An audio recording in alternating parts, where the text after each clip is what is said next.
This episode is brought to you by BigMooseCoffeeCompany.co.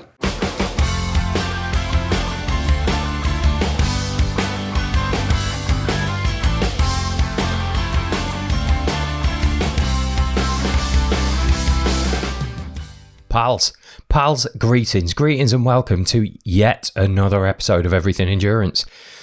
Are you getting sick of me yet? Have we reached that point? Are we over the saturation level? I've never been through such a ferocious period of editing. It's been a feat of podcasting endurance over the last couple of weeks. A massive thank you to those runners who've been getting their pent-up frustrations out of their system by going out there and breaking records willy-nilly, like it ain't no thing. There have been FKTs falling all over the place, and it's kept me busy, and it's meant there's just loads of inspiring stories out there at the moment to listen to. So I'm mega excited, and there's going to be even more. I guess it is now the morning of Friday the 24th of July, so the earliest you can possibly be listening to this is the evening of Friday the 24th of July, at which point Damien Hall is either just about to finish, possibly, or at least getting to the end of the Pennine Way. If he carries on the pace he's on at the moment, and fingers crossed for you, Damo, then yeah, there'll be a lot of celebrating going on in Edale tonight. Fingers crossed for him. I hope he gets it. The guy literally wrote the book on the Pennine Way, so he's got every chance, and by all accounts from the team that are looking after him and stuff, he's in fine fettle. So if you are one of those people that's listening to this podcast as soon as it comes out on the Friday, then cross your fingers for him. It's looking good. For all the rest of you, he's probably done it by now, and if he hasn't, next time around, Damo. Either way, hopefully we'll get to chat to him again soon. Who else is out there? Cara Molinaro. She's out there going for the Le Jog record currently, and by all accounts making excellent pace. She'll be breaking a record that was previously held by Sharon Gator. If you scan back through our episodes, you'll find an episode with her where we talked to her just after she took that record. You'll also find a couple of episodes with Mimi Anderson where she talks about having held the record before that. So yeah, fingers crossed for Cara. She's doing tremendous stuff at the moment. And it's another FKTer that we're going to speak to today. I'm going to apologise a little in advance. This is a runner that I know fairly well, so you're going to hear quite a lot of in-jokes, quite a lot of Brooklyn Nine-Nine quotes, a lot of schoolboy giggling. We're both very excited about recording this episode because I am just made up for this guy for what he's just managed to go out and do. The person we're going to be speaking to today has just broken the FKT for the Tahoe Rim Trail in California, which is his home territory. So he's claiming it back for the Tahoans, Californians. I guess they're Californians. Maybe there must be a local one. I'm going to have to ask him about this afterwards. But let's go with Tahoans. It's a 171 mile trail that he's managed to knock off in 37 hours and 12 minutes, taking a record that was set in 2009 by none other than Kilian Jornet. So I don't know if you've heard of him. He's kind of a big deal.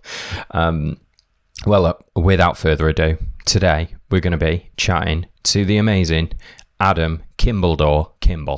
It's good to talk to you again. How are you doing? I'm doing great, pal. How are you? Mate, I'm absolutely fantastic. But I'm absolutely fantastic because I'm basking in the glow of having you on the screen opposite, grinning at me, and I know what you've just done, and I am absolutely made up for you, bud. Thank you so much, man. It's like I said, there's just like a joy that I feel when I see you and Chris and the rest of the BTU team, and I'm always down to have a chat with you, man. Well, thank you very, very much, and I'm really hoping this is going to work. I just wanted to say that I've never been happier.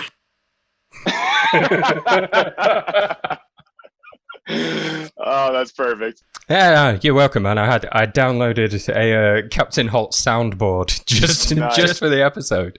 Well, for posterity's sake, then I think it's important that I show you my coffee mug, which, if you can read it, says cool, no doubt. So cheers to that, man. Yeah. Cheers. It's 9 a.m. where you are, so what's in the mug? Coffee. Yeah, fair enough. I'm not gonna lie, G&T. Oh, nice. Oh, why not? Nice. It's gone 5 where I am. I've had a lovely day interviewing nice people, so here I am. Not only is it 5 o'clock somewhere, it's 5 o'clock where you are exactly. Yeah. I mean, I've used the "it's 5 o'clock somewhere" excuse quite a few times in my life. Yeah. It's nice that it's legit. It's actually legit now. Yeah. Yeah. Anyway, onwards from gin. Yeah. Adam Kimble, why the hell am I talking to you right now? Go on. What did you just did?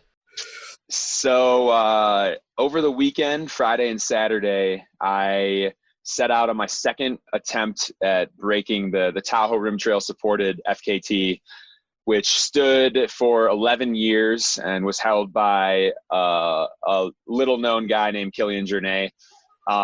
His record was 38 hours and 32 minutes. I went after this in the fall.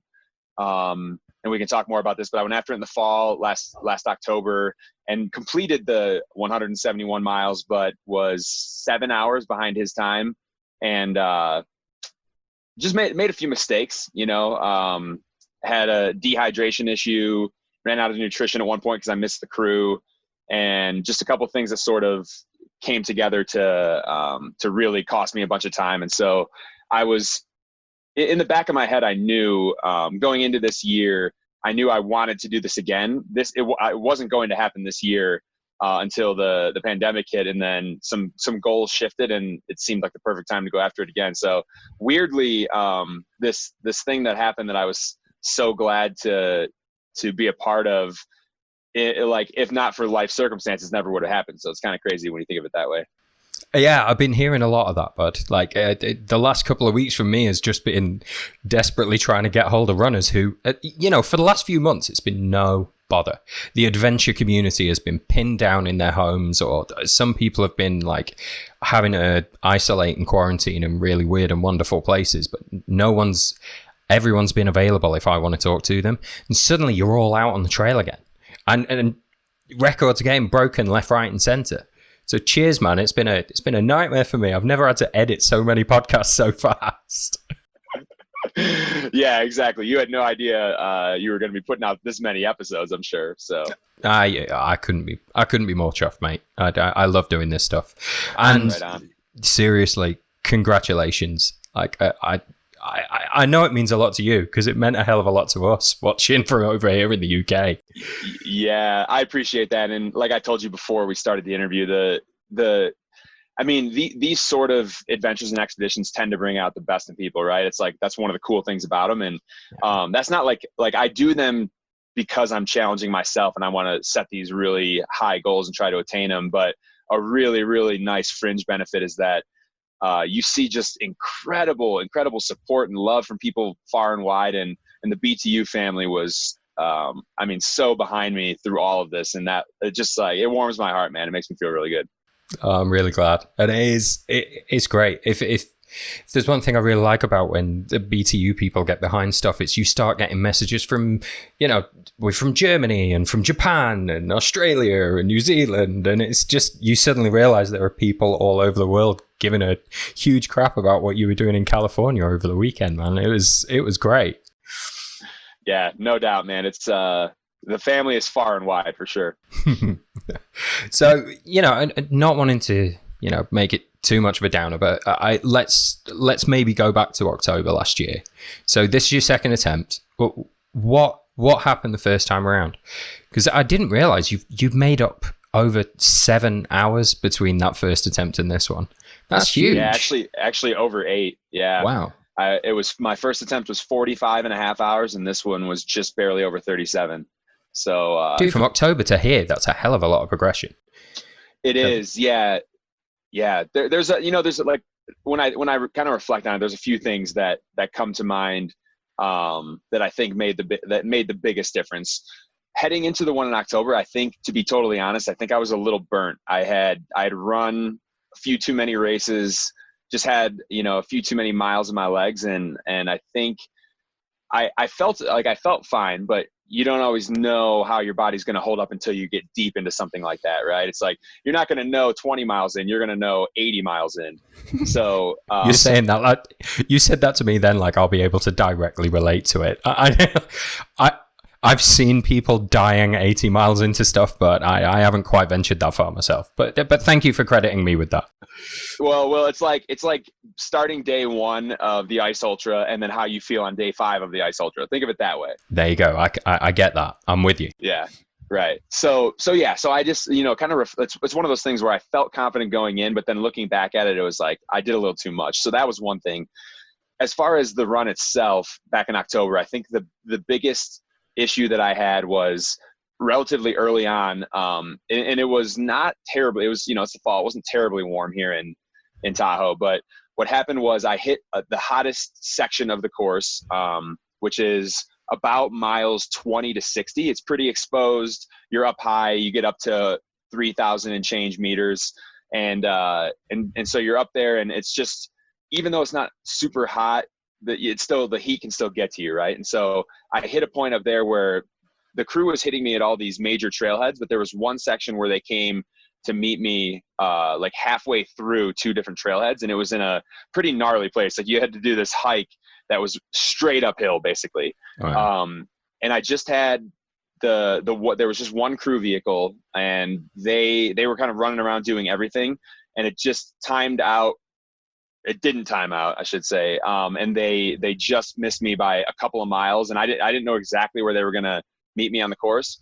So I missed them. I went past them. Then I was out of food and water for maybe 2.5 hours. Oh man. And yeah, so at the time it was okay. I kind of worked through it. And then I got to the next aid station. I ate a bunch, I drank a bunch, but then you know how it is. It was that slow onset. About 2 hours later, it hit me like a wall, and it was the worst wall I've ever hit in my life. My legs were completely toast, and I felt like I couldn't do it. So I got to 100K. I was ready to call it quits back in October. And then the crew encouraged me to keep going. So I stayed there. I took a really long time to keep eating and drinking. And eventually I continued on moving really slowly. But then for the next probably 50K after that, I was just moving way too slow to have any chance at the record. And then eventually I started running well toward the end of that. But at that point I was obviously too far behind. So I finished feeling pretty good, but there was that middle stretch where I really cost myself a lot of time. Yeah. Oh man. I was just thinking, like, this sounds like news to me, and that seems weird because I saw you in like November, but I guess we didn't have a chance to talk about this really at the time. Yeah. And it was like, it was one of those things where I was going after the record and I wanted the record bad, but at that time I ran what was the second fastest time ever. So it didn't feel like a failure. It was like, oh, it's pretty cool. Second to Kilian is not something to be ashamed of. So I was still happy with it. It's always a bummer when you just don't, it's not because of something you can't control. You don't execute something properly. And so that was a big driving factor for me. It's like, I think if we just tweak a couple of things here, I feel like at the very least I have a shot at the record. And if I get to the point where I can make it close, then I feel like I like my chances. And so that was kind of the mentality, was let's correct these things this time, put ourselves in a position to say we're not too far off the record. And that's exactly how it played out. I was, with 50 miles to go, I was 45 minutes behind his time. And I said, okay, 45 minutes and 50 miles, if I'm moving well, I can make that up, and fortunately I did. Yeah, you did, man. That's absolutely amazing. Going back a bit further then, why, and you know what, actually I'm going to do something a little bit different here, because the Tahoe Rim Trail, a lot of our listeners are British. We're from over here where it's drizzly and grey quite a lot. We don't necessarily know the trail particularly well. Also, and I keep mentioning this in the hope that he gets in touch with us, I've realized recently that we have one regular listener in Ecuador. So if you're listening and you want to hear what the Tahoe Rim Trail is about, then Adam is about to describe it for you. So what is the Tahoe Rim Trail? What's so amazing about it? So the Tahoe Rim Trail it is just an absolute world-class trail. It's 171 miles. It circumnavigates Lake Tahoe, which is the one of the biggest alpine lakes in North America. So essentially, it's this just ridiculously beautiful trail that overlooks this alpine lake for 171 miles. The trail itself is really pretty, really beautiful. You work your way through. It ends up being what is that total? About 9,000 meters of gain across the entirety of the trail. You go through 2 different states. The Lake Tahoe sits in both California and Nevada, so you cross the border multiple times as you're making your way around.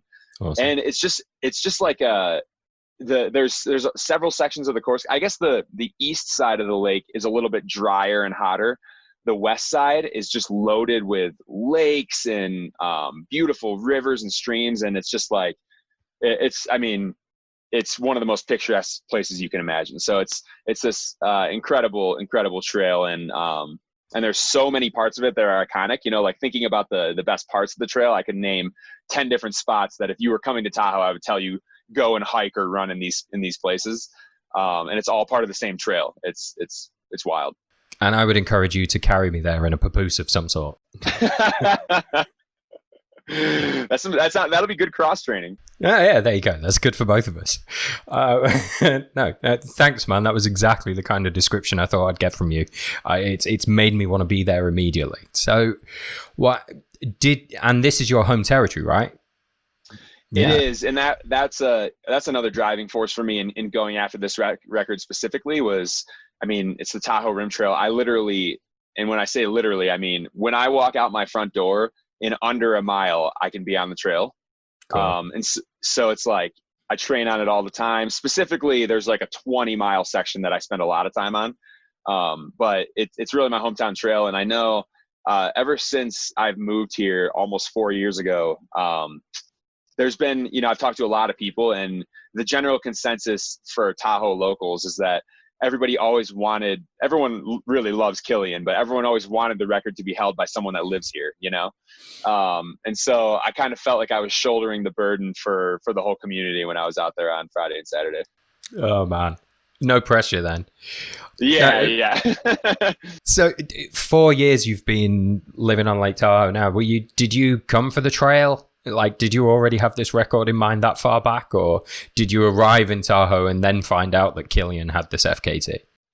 Yeah, it was the latter. Karen and I, when we moved out here, we wanted the mountain lifestyle. We wanted mountains to run and play in, and we didn't know where exactly that was going to be. And we actually, neither of us had ever been to Lake Tahoe prior to moving out here, which is kind of funny. So, awesome. Karen landed a job out here. We moved, and then it took me all of about a week of being out here to say, yeah, we're not leaving. Awesome. So, how long have you been eyeing that Kilian Jornet record then? Really since within a year of moving out here. Once I started running on the TRT, it was like, man, this trail's incredible. And then you kind of, if you're really into the sport, you're sort of always looking at stuff like that. Like, I'm a big race guy. I love racing, but I also like other expeditions too, as you know. Yeah. And so it was like, I was always looking for that kind of thing. And then when I found out that he held it, and then he had held it for so long, that made it even more appealing. It was like, it makes sense that Kilian Jornet would hold a record for a long time because of who he is. But yeah. But at the same time, it's like, wow, a lot of, especially in today's world, a lot of records are going down a lot more frequently, and not standing for as long. And so it's like any record that stands for over a decade, is a really stout one. So that appealed to me too. And then, Kilian's always been someone I've looked up to, and from the time I got into the sport, I've just been in awe of what he's accomplished. How could you not be? He's done everything. So so that was part of it too. It's like, what a cool experience it would be to set a record and take it from him specifically. Yeah, I bet. It's the cherry on top, isn't it? It's not only is it this beautiful trail and it's right on your doorstep, and you're getting more and more attached to it as you're training, but Kilian Jornet, also one of my favorite names. Every time I hear Kilian Jornet, I'm like, I got Will Roberts. I feel like I've been screwed a little bit. And always, you'll get this reference, or you're more likely to than most of the people I talk to. The game show host from The Running Man, Kilian. That's what I think of every time I hear his name. Yeah. Exactly. Yeah. There every now and then specifically in athletics, I feel there's somebody that has a name that you're just like, that person was born to do that, Yeah. And he's one of those people. It's like, of course he's how he is. It'd still be a great name even if he was a really average runner, but as it happens, he's superhuman with it. But that, dude, that's only just hit me. So Kilian Jornet is someone who I consider to be absolutely superhuman. You've just done one of his FKTs. That's epic. Yeah, man. It's pretty cool. Well, I gotta ask, was there any contact? Like, did he know that this was coming up? Did you communicate at all?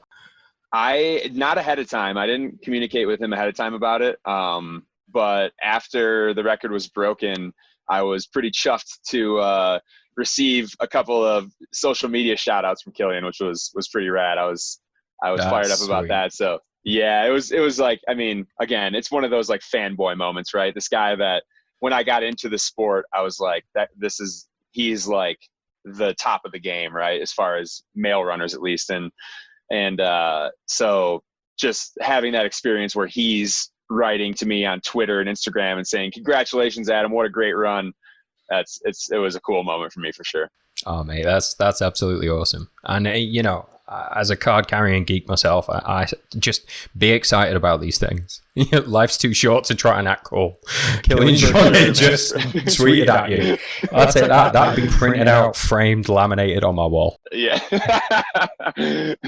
Actually, another one of my friends suggested that I do that, so it's funny to say that. Dude, I'll do it for you and mail it across. Okay. Perfect. I think this is the risk when I'm interviewing somebody for the podcast and it's somebody I actually know quite well, that I'm not looking at any of my notes or thinking about what I'm going to ask you next. So if this is a less journalistically professional interview than usual, I apologize to everyone. But I'm going to dig into the nitty gritty of the actual attempt last weekend shortly. But let's go a bit behind the scenes. Like, what does training look like to you? And I'm particularly interested at the moment to know what your sort of ethos around training is. I chatted to John Kelly yesterday, who's just done his Pennine Way FKT. Yep, that was awesome. Yeah, and he's such a data-driven guy. Like, it is precision what he goes out there and does. Do you have a sort of similar approach? Like, what does training look like to Adam Kimble?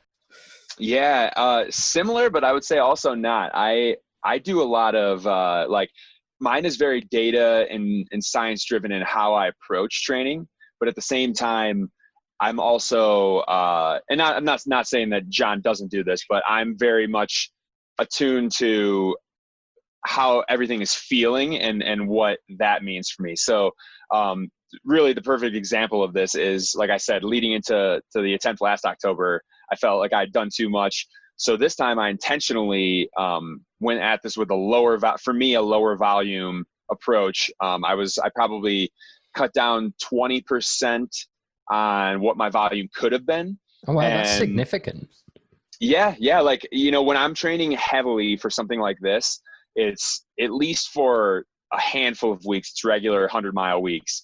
And I was sitting in kind of the 75-mile range for most of my training. I hit 100 once or twice, but mostly kind of 75-mile weeks where I felt I was fit, I felt strong. I was getting in some good cross training, lots of good like variety with workouts, and everything was feeling good. Like this was like the turning point, I guess, for me, was when I maybe less than a week before the attempt, I talked to Karen. I went out on a 10-mile run. I come back. And I the first thing I said to Karen when I walked in the door, I said, "Karen, nothing is wrong with my body right now. There's always just a little something, right? Like, yeah, how often can you say that? Like, everything is right now." Yeah.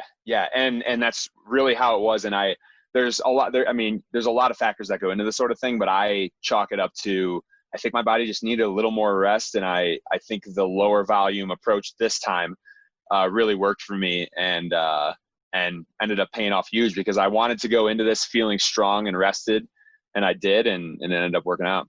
Ah, fantastic. So say at your sort of peak of training before you start winding down before an attempt like this, what's your sort of weekly mileage like? I've seen your Strava. I know it's big. Yeah.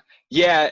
Again, it's like in a typical situation, it's 100 to a little more than that. And that's like, usually I'm doing that to kind of test the body. It's like, I want to have these heavy weeks to say, how is my body responding at the end of the week when I've already done 80 miles and I've got a 20-mile run, on a Sunday. Yeah. I want to see how it's more like a check-in to see, okay, everything working, everything feeling good. Cause I know that I'm going to have similar feelings to that when I'm out in a race or an expedition like this.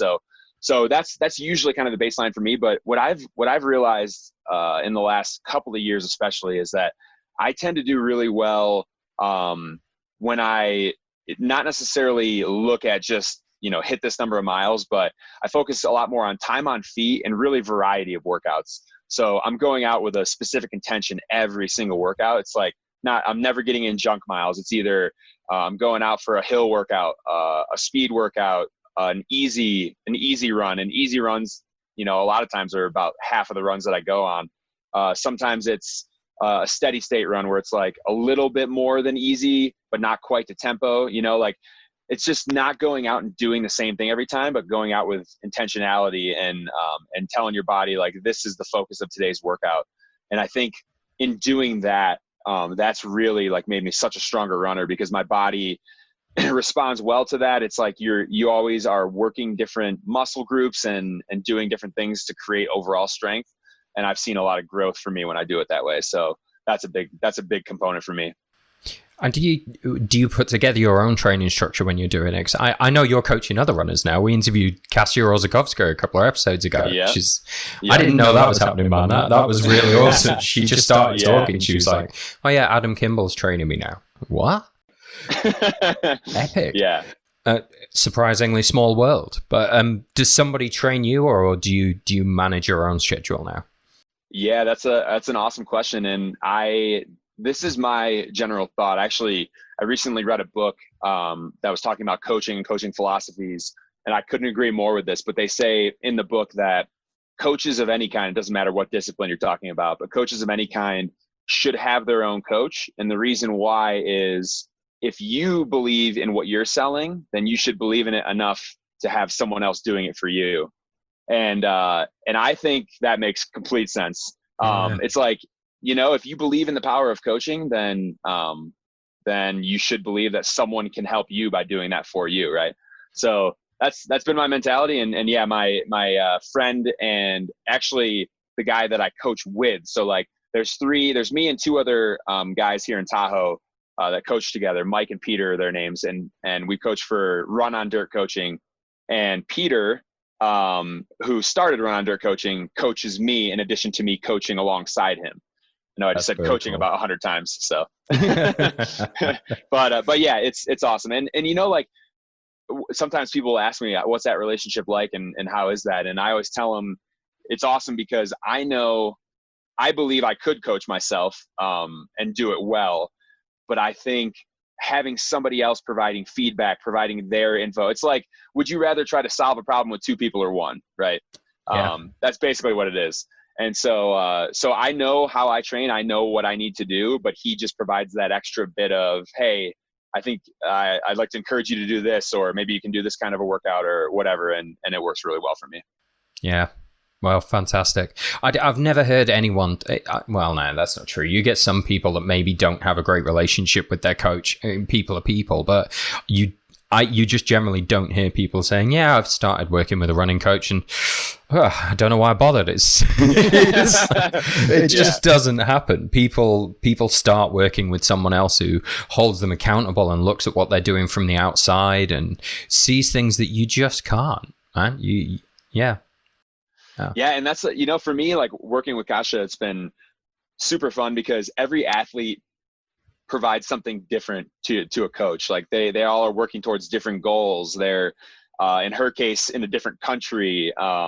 They have different access to training grounds and things like that. And it's just, for me, it's really fun to have like right now I'm coaching 12 or 13 people, and it's like, it's really fun to have so many people with so many different goals and things. And it's just like, cause everybody's working hard, but for their own thing. And it's just fun to kind of see that play out. Oh, that's awesome. You're having a great time. I can imagine you're a very good coach as well. I'd feel encouraged. I appreciate that. No worries, man. All right, let's get into it then. Let's get into it. 171 miles ahead of you, standing on the start line. Firstly, and I think it's always important to do a bit of a shout out here. Like, although it's your legs that are carrying you through the whole thing, you had a team around you as well. And there's a lot of logistical organization that goes into putting something like this together. And I can't imagine, you know, if you're Usain Bolt going for some kind of huge record, then somebody is planning all of your logistics for you. You know, that's happening. But you were carrying all this yourself. How big a team are we talking about here? Yeah, so my team consisted of my wife, Karen, my friends, Josh, Kara, and Ray. That was the squad. And then I had pacers from after mile 20 on that did about 20 miles each. There were 6 or 7 pacers. They would take me for a stretch, then they would finish, then the next guy would hop in and go from there. So between them and then my friend Helen, who did an amazing job. She did her best Will Roberts impression, photographing and videoing everything, and she's absolutely incredible and so talented. And so she was out there kind of documenting the journey as well. But as far as the crew itself that went from aid station to aid station and checkpoint to checkpoint, it was just 4 of them. And yeah, like you said, I'm not just saying this. I firmly believe in my heart that in something like this, the crew has a way tougher job than I do. Like, I'm out there on my feet running, of course, but like I'm just running on a trail. I just got to keep running on trail. They are driving from place to place, getting food, coordinating with pacers, telling them where to go, picking things up, like finding parking spots, making sure that I have everything I need, doing all these logistics, trying to get in sleep, but not having enough time to sleep. You know, like the amount of, like, I guess the fitting thing, or the funny thing was, like, 2 days after I finished this run, we're hanging out here, and the crew, they hadn't left yet. And all of them are laying or like sitting in chairs looking like zombies. And I'm like walking around doing laundry and cleaning the house and stuff. And they're like, why are you more energized than us right now? And I'm like, because you guys had way more to do than I did. I was just running. So I couldn't agree more that something like this, it's absolutely crucial to have a solid crew. And you certainly had that, man. But so let's put you on your own then. You are standing there at the start line, 171 miles ahead of you. How are you feeling? I've never seen you look trepidatious or anxious or sad in any way. Like, what were you actually feeling on the start line? Yeah, it was a weird mix of emotions. So what Karen said to me yesterday actually is perfect for what we're chatting about right now, because she said, leading into it, she said to me, I've never seen you more nervous about something. And she said, and the reason why is that I think you thought you were going to break the record. So weirdly, I felt, and I think she nailed it. It was that I felt like we had the right crew. We corrected the mistakes. I was feeling good. Like the stars were aligning and it felt like I was going to do it. And so then it was a little bit more added pressure of, we should do this. Like, we have the tools to make it happen. Now I'm a little nervous because, I want to stick the landing and I want this to work out. So that was kind of how I was feeling. I was wavering back and forth between being really confident and thinking, oh man, like I feel really good and I'm confident, but also this record has stood for 11 years and it's held by Kilian Jornet. So, that's really how I felt. It was a weird mix of emotions. Oh man, I can see how that would work. Like, you've almost got that perfect storm around you that feels so good when it happens. Like, my body feels right.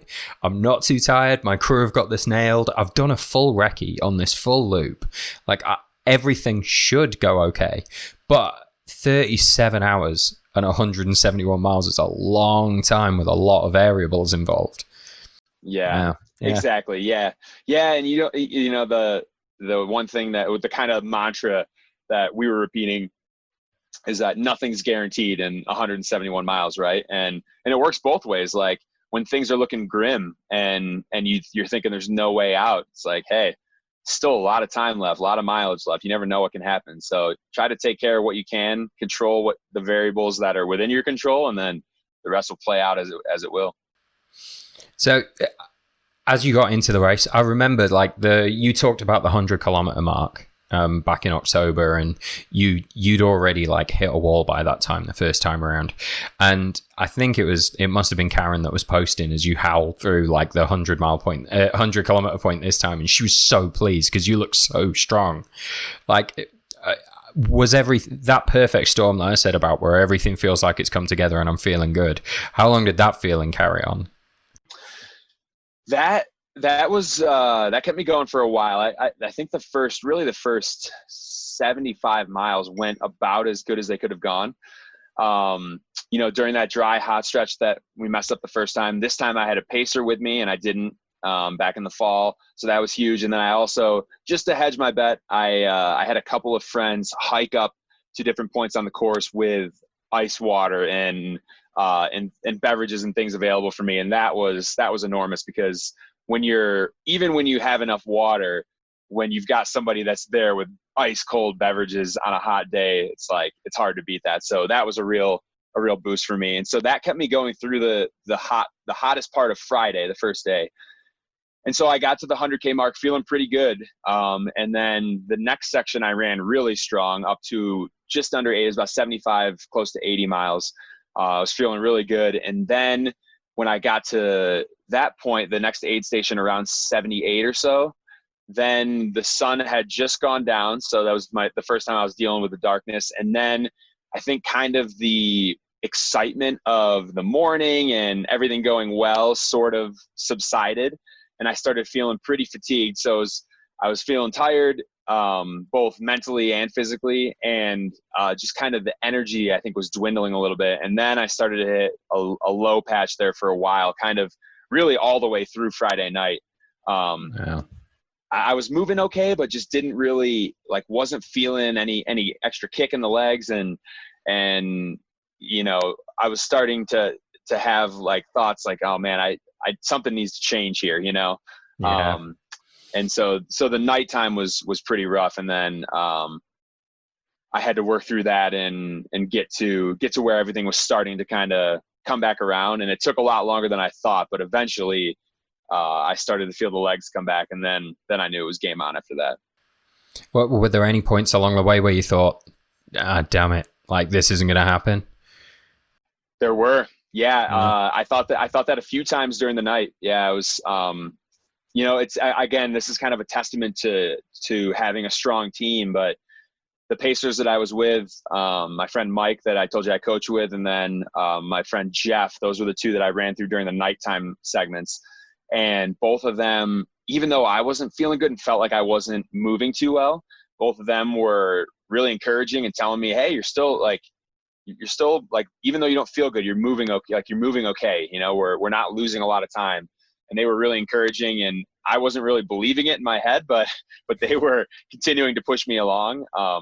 And then, then I was just praying for that moment when my legs would start to feel resurrected, because fortunately for me, a lot of times, not every time, but a lot of times in longer distance races, I get to a point where I have kind of a low point in the middle of the race. And then toward the end, things start to feel great. And then I'm like, oh man, I feel like Superman heading into the finish, And, and so I was just hoping that would come around, and it took hours longer than I expected. I think really, like I said, the 9 hours of dark that I ran through never really clicked through any of that. And then once I got to just over mile 120, 122 or so, I had 50 miles left. And then I started that next segment, and I thought to myself, oh man, I think the legs feel like they might be coming back, And then I started moving really well. And then that was when we really started putting time into the record.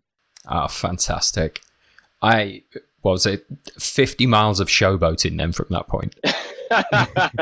Yeah, it was, it's funny. My coach and friend Peter, he paced me through from mile 120 to about 150 or so, and maybe 155. and he was just cracking the whip the whole time. He was like, hey, we can't waste any time. We got to be as efficient as possible when you're filtering water and stopping to cool yourself, because we were passing lakes and streams and stuff, and I would stop and dip my head to make sure I was keeping the body cool. And he was just keeping me focused on the goal. And we moved. It's funny, when I ran in October, I ran that same section in 8 hours and 40 minutes, and I was moving pretty well. Yeah. I felt good. Like I told you, I'd started to come back around and felt good at that point. So I ran it feeling pretty well in 8:40, and this time we did it in under 7. Oh, wow. And thinking about taking that much time off of one segment where I wasn't feeling bad the first time is just phenomenal. So we went from at mile 120 something, I think I was maybe 45 minutes behind Kilian's time. And when I got to the final aid station, I was like an hour and a half ahead of his time. Wow. So yeah, it was, and you just figure, like, we didn't know Kilian's splits, like his exact splits for sections. Yeah. But we knew his average pace. So there's you take the average pace, you apply it across all of the mileage, and there's certain sections where you can move a little bit faster. And we just, in this particular section, we moved a lot faster. Yeah, a lot faster, man. That's a huge amount of time to make up in a short space. Yeah. Yeah. Epic. So yeah. Yeah, it was basically halfway through that section when I in my head I was like, yeah, dude, you got, the whole time I thought, you're going to do this, you can do this. And then halfway through that 50K section, I said to myself, no, it's like, you really got it, and man, that was a good feeling. Any little standout moments along the way? I know you see such amazing things when you're out on the trail from this, and there's like certain rocks I've sat on in Namibia that I'll always remember looking at the sunset from. And like Chris has a tree on a hill in the Peak District that he always remembers because he used to see it out of the window where he came from there. Like, what are your little takeaways?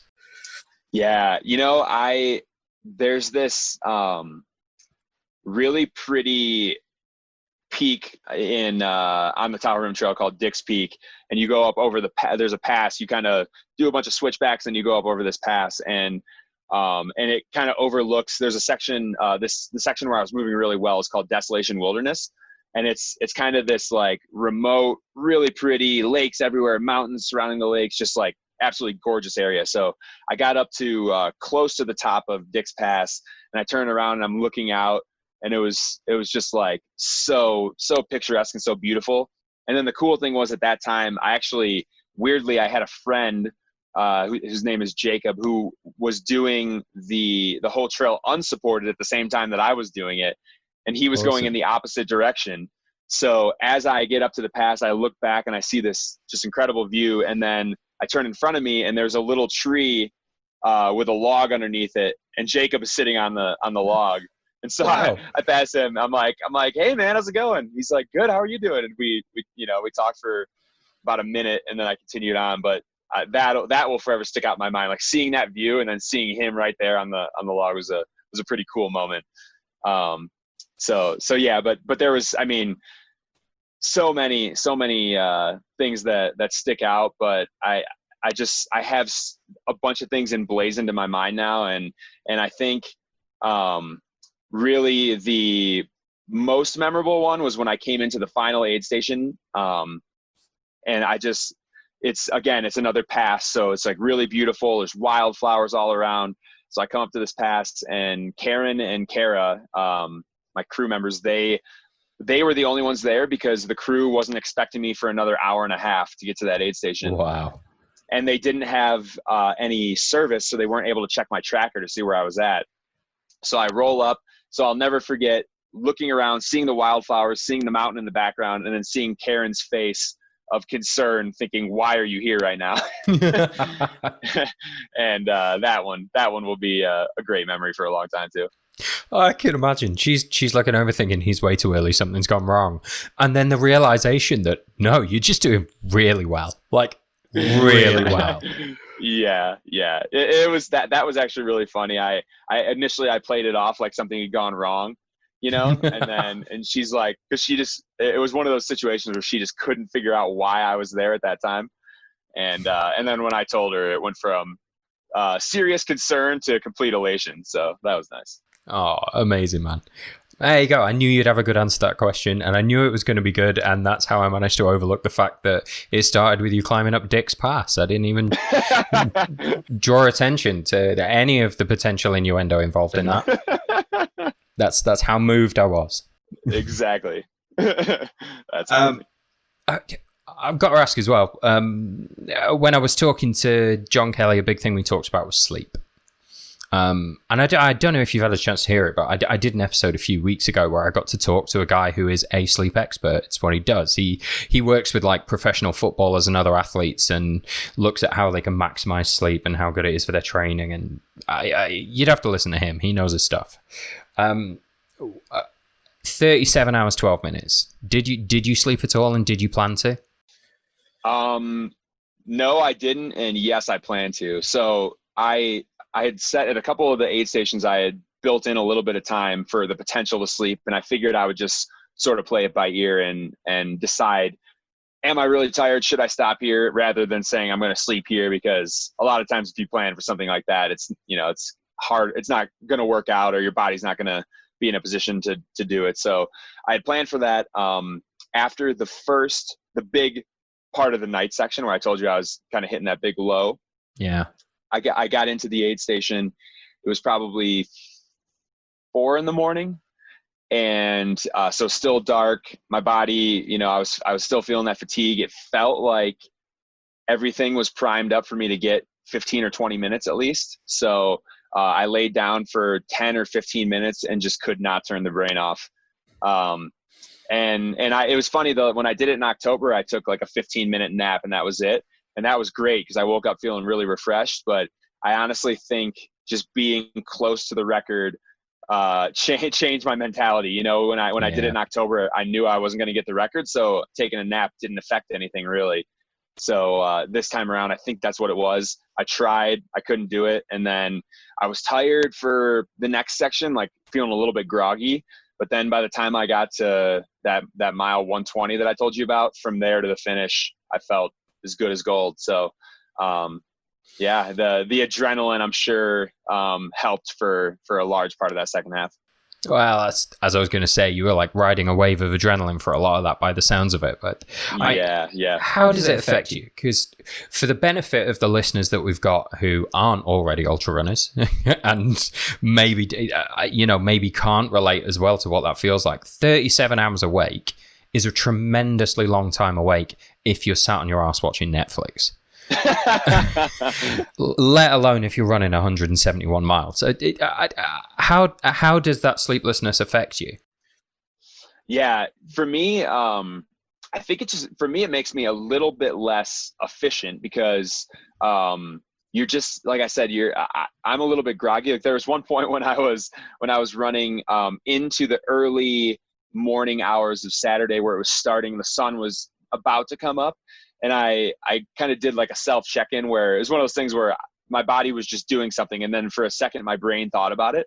And so I was running and my brain was like, are your eyes almost closed? And, and then I thought about it and they weren't closed, but like, I definitely had that really tired thing going on where my eyes were drooping, Yeah. And so that tends to happen. And for me, I think it's just one of those things where it can mess with your head a little bit. I know I used to, before I had experienced it myself, when people would talk about, Courtney DeWalter is a good friend of mine, for example, and she's talked about in some of her 200-mile races, seeing pink elephants on the side of the trail and really goofy stuff like that.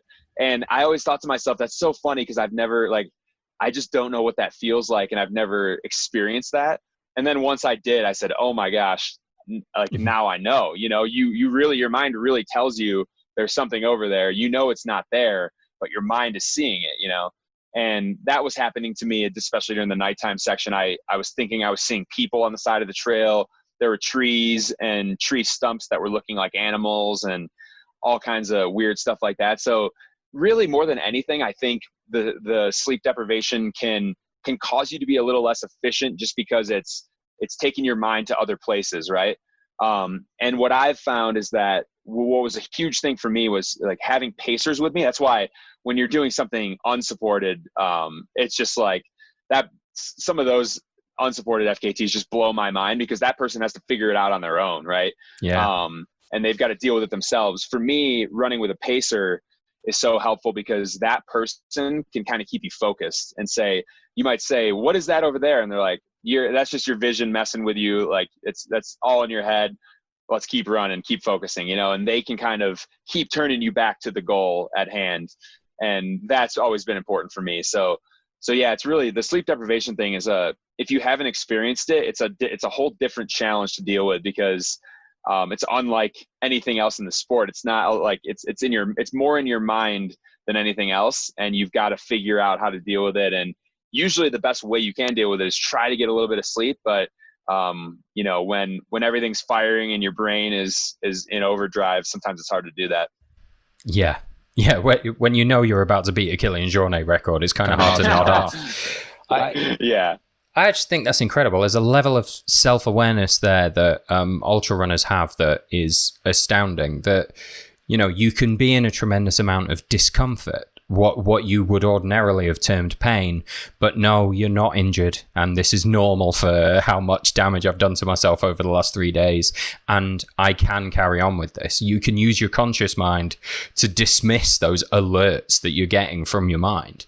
And you talk about Courtney Dauwalter there talking about pink elephants. Like, I've talked to Jasmine Paris and Ian Keith and John Kelly about the stuff that they've seen when they've been running along, and they have been tripping balls during the latter stages of the spine race, absolutely seeing wild stuff that would have people curled up in the fetal position. But through the sport, they've enabled themselves to accept that. I know it isn't real. I know why it's happening, and carry on anyway. I mean, that's a level of resilience that you can only get past the 24-hour mark, right? Yeah, totally. I can't speak for any of those other people, but, like I said, prior to having experienced it, I had no idea how insane the seeing things aspect was. But now that I've been through it a couple of times, it's one of those things for me personally. I see something and my brain is able to acknowledge that it's not real. It's not like I'm thinking, oh my gosh, that's actually there. I know it's not there, but my eyes are still seeing it, Yeah. So it's this weird dichotomy of my brain knows it's not there, but I can't help myself from still seeing it anyway.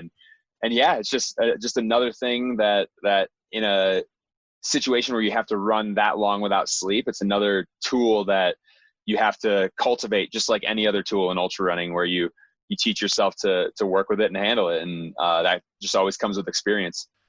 Yeah, and isn't that part of the game? I love it. Okay, well, obviously, you haven't drawn attention so far to the crushing disappointment that must have come along with realizing that it would only be me doing this interview and Chris wasn't going to be here. I am sorry about that. But he has sent through some questions. Nice. Yeah, so which I'm sure you're excited That's about. Great. No, honestly, some of these are good questions. Okay, let me have a look. I really should have read these in advance. You know what? I'm going to read them straight off the page. Let's do this. So, in a 170-mile race, you, of course, have to be in incredible shape with experience at the longer distances. But what external factors needed to go right too? Yeah, okay, that's good. That's a good question. The biggest thing for me, I would say the biggest thing we had to handle through both Friday and Saturday, because through the whole middle of the day on Friday and then same thing on Saturday, was dealing with the heat. And you know, that was the big difference for me, right, between October and July. It was much hotter this time around. The other side of it was that I got a lot more daylight. And so, you know, like, it was a trade-off I was willing to take to have to deal with the heat. But that was the biggest external factor. And I think the crucial part of that was figuring out how to best handle that. And that meant cooling the body for a lot of the middle of the day, for both Friday and Saturday. I had a bandana tied around my neck. And it's one of the, I don't know if you've seen these bandanas. Yeah. Well, this one is, it's actually sewn together so that you can stuff it with ice. So Really? tie the bandana around the neck, and then slowly ice just drips down your neck and your back it would usually last for a couple of hours. I'm going to need you to send me a link so I can have one of them for the next time we're in Namibia. Perfect.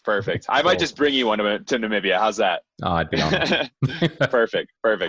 So it was really, that was the biggest external factor, because that was what messed me up the first time when it wasn't as hot, was getting dehydrated in the middle of the day. Creating assurances that I had people in the right places to provide me with cooling, and then taking advantage of filtering water from lakes and rivers when I had them, and using that to spray it on my body and stuff. I think that was the number one factor, because if you don't handle that well, your day is over, And so that was a big part of it. And then along with that, the nutrition and the fueling that goes with that. For me, I had to do a lot more liquid nutrition than I'm used to. Yeah. And that was just because, you know how it is, when it's really hot, your body doesn't really want to eat as much, and you got to find a way to get calories in. So I was doing a lot of liquid nutrition, especially during the hot hours of the day. Yeah. Makes sense, man. You can't eat anything big when it's so hot outside. Yeah, I know. And then at the end of the other thing, toward the middle half of something like this, I just get, my friend actually came up with I don't know if he came up with it. He's used a great term for what this is called, palate fatigue. I tend to get palate fatigue, where you're just sick of eating everything. And at a certain point, stuff that, food that is normally great that you love to eat, you're looking at it like, I would never want to touch that, And so you've got to get creative with how you can get calories in and make sure that you're fueling yourself properly. Yeah, absolutely. There's some particular brands of like trail snacks and stuff like that I literally can't look at them anymore, because you've just done them too many times. Okay, well, that was good. That was a good question. Chris gets points for that. Okay. So he's making an assumption here. You consider yourself better at the longer distances, 100 miles typically. Do you now think that with the emerging 200, 300 mile races, you could be more suited to those? And I get what he's saying. Like, nobody seems to be setting up a new race at the moment that's anything less than like 200 miles. Yeah. That's a great question. And yeah. Sorry, I was just thinking back to like when I talked to Ian Keith and Jasmine stuff, and Ian in particular was talking about how the longer the race goes on, the better it seems to work for him. So he's going to look for 200 miles plus. Are you looking in that neck of the woods as well? It's definitely on my mind. I would say, I've, for exactly the same reason as you just described what Ian said there, I've always been drawn to 100 milers because I've done so well at them, and I love the process of running one. And part of that is how not straightforward it is. You're problem solving constantly. I mean, if you have the best day of your life, the best race of your life, there's still going to be a bunch of stuff that goes wrong. If you have the best race of your life in a marathon, there might be nothing that goes wrong. It might just be boom and everything's good. But in a 100 miler, it's just not. In most cases, it's not possible to have everything go well the entire time. And so obviously that doubles in a 200 miler or, something longer. And so, yeah, I'm very much intrigued by that. I believe that I would do really well. And I think I might be interested in getting into more of that. The only thing that is makes me a little apprehensive about it is exactly what we just talked about, the sleep deprivation. It's something that I've been able to handle, but also it's not fun to handle, So yeah, it's a consideration.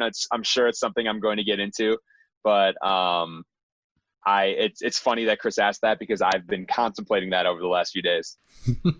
He knows you so well, man. I know, for real. All right, next Chris question. This is good. He's done well here. I should have just done this from the start. He saved me all of my research. Okay. Are there any other FKTs you have your eye on? A second run at the States, perhaps, or the Appalachian? Yeah. That all of those. It's tough. I think, like I said, what's been a blessing in disguise for me this year has been the fact that I'm able to prioritize goals that normally would have fallen behind races. Right. So I definitely, I I would really like to go after the run across the US again. I have to be in a position where I'm mentally ready for it. It was 2016 when I did it, which was, several years ago, but still I remember how much pain I was in, and I'm a much different runner than I was then now, but I still know I'd be signing up for a really, really rough couple of months, so Yeah. so that one's on the mind. And the other thing is, now I'm so much more trail happy. I like running on roads, but I'm so much more of a trail guy now that thinking about running on roads across the US isn't the most appealing thing. I bet. Which is why something like the Appalachian Trail would be amazing. I actually have my eyes set on the Tahoe Trail in New Zealand, which goes really? across. Yeah. I would really like to go after that one, and that one is kind of top of mind right now. I've been itching for something, because my last really long thing was when me and Chris did the Great British Adventure in 2017. So I've been itching for something like that, and I'm always, when it's on trail, it always just fills my heart with so much happiness. So that's there. And then, there's a few others too, actually, a few other shorter ones that are kind of in the Tahoe Yosemite National Park sort of area that I think would be fun to go after too. Amazing. Yeah. And you know what? If you do some of these, we might even let you back on the show again, man. I might be willing to do that. I'm desperate to figure out any way I can to continue talking to you. So I'll be able to get after it. Cheers, man. I appreciate it. All right. Okay. The next question's got me a bit flummoxed. I was trying to scan through it then while you were talking to figure it out, and I think I've got my head around it. Okay. So let's put yourself at the finish line. 171 miles. You've just made it to the end. Everyone's off their box. Well chuffed. It's absolutely amazing. This is the best thing ever. How much money would it take? How much money? Yeah, I know, right? To do it again. Yeah, I mean, he's put layers in here. He's going to click his fingers, and everyone around at the finish line will have no memory of you just finishing, or no understanding of what you just did. There'll just be a timer that starts again, and you have to turn around and go straight back the other way. How much? I mean, at least $1 million. I wouldn't do it. I would not do it for less than $1 million. Because thinking about how I felt right at the end, like physically, obviously the elation and the excitement of the moment was overtaking me, but to be feeling that physically and then to go out and do that again, I would be absolutely wrecked. So yeah, I would do it for $1 million, pounds or dollars, doesn't matter. Okay, and he said when he has an answer, say okay. But what if when you finish the second lap, all the BTU family are standing at the finish line, and we have packs of custard creams, cans of Iron Brew? Does that make any difference? Will we bring that number down a little now? Yeah, that would definitely bring it down. If all of you guys were there with that would bring the number down, but it'd still be a high number. I'll lower it to 500,000 for you guys. Dude, you're giving away $500,000 for some custard creams and a can of Iron Brew. Like, I know those things are rare where you come from, but I can get you those now for like £2. I'm giving away $500,000 for you guys to be at the finish line. That's the value to me. You know what? I've gone in then wrong. I should have just been honoured up front there rather than questioning your sanity. Yeah, fair enough. Oh my gosh, Chris would ask that. That's hilarious. Yeah, of course he would. Okay, and final question, and this is a good question. Okay, Chris says you've often given an analogy about the depth of your emotional well, and with each tough experience you go through, that well gets a little deeper each time. So how much deeper is your well now, and what made it go that far, and what particular experience did you draw upon that helped you on this record? So what's the well? First off, I'd like to express how very happy it makes me to hear him say that, like, he remembered it correctly. That was perfect. Yeah, cool. That makes me so happy, because I do talk about that a lot in my speaking engagements. The analogy of digging your water well deeper, where exactly what he just said. When you go through something difficult, and it doesn't matter what it is, it can be you maybe you lose somebody close to you in your life, maybe you run a really tough race, You know, you lose a job and then you get another job, whatever it is. All of those things help to dig your well deeper. And then the next time you go through something difficult, you have those experiences and a deep well to go into and dig into and go deep so that you can get through it. And so yeah, I was definitely pulling from my well during this run. And now this is going to add so much to it. And you know what I think? So to answer your question about what I drew off of going into this, was the biggest thing, honestly, was The Wheel, the Discovery Channel show that I was on. Yeah. And here's why. I just thought to myself, when my legs were hurting, when I was in pain, I thought to myself, when you were on the wheel, you were by yourself for 60 days, just wanting to be with your friends and family so badly, right?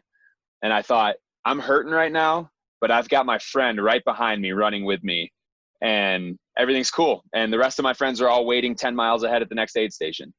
So it was like, I just reminded myself, be grateful, man. Like you're doing what you love. Yeah, it's hard right now, but you're doing what you love, and you have all the people that you love around you supporting you. And like, what else do you need? Right. So that was pretty awesome. And then moving forward, I think what this is going to do for my well in the future, the TRT FKT, is it's going to teach me that even when you have those thoughts of, I'm done, this is over, which I had during this run, I couldn't fathom what it would have been like if I would have known, but I couldn't fathom the thought of giving up when I could have set the record. You know, like when I was standing at the finish line, I said to my friend Josh, my crewmate and one of my best friends, Josh, I said, dude, remember when I was like saying, I don't know if I can do this, and now I'm standing here with the record. It's like the thought of if I had given up that's like devastating to think about that. Right. Yeah. And so I'm going to do my best to tap into that. And the next time I'm in a situation like that, say to myself, hey, you might not get it, you know, whatever it is, whatever goal you're going after, you might not get there, but you can't give up now. You've got to see it through and see what happens. So that's how it's going to look in the future. Amazing. Well, there you go. Chris can have that. I'm really glad he wrote that question in. That's spectacular. Yeah. Oh, awesome. And you know what, man? I think that rang a bell there. I think we've found our point to end on. I don't think we could end on a more inspirational statement. In fact, you've done my job for me there. I can cut that out as a little clip and use it to advertise the podcast. So, nice. Yeah. Right on. Well, seriously, bud. Massive congratulations. I'm so pleased for you. And I don't know when we're going to get to meet up somewhere ridiculous again in the future, but I will have an Iron Brew and a beer for you when that happens, man. My man. Love you, buddy. Thanks so much. I really appreciate it. Sorry, man. Siri thought I was talking to her for a second. I heard that. I wasn't sure if that was Shawnee or not. No. She's trying to send that message where I said congratulations to Shawnee, which she'll be very confused by. But, yeah. Well, what a note to end on. That's perfect. Couldn't be better.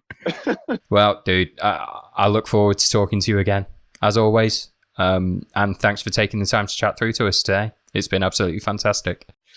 Likewise. Cheers, my friend. Cheers, man. The last of my G&T. Cheers. Yes. Cheers.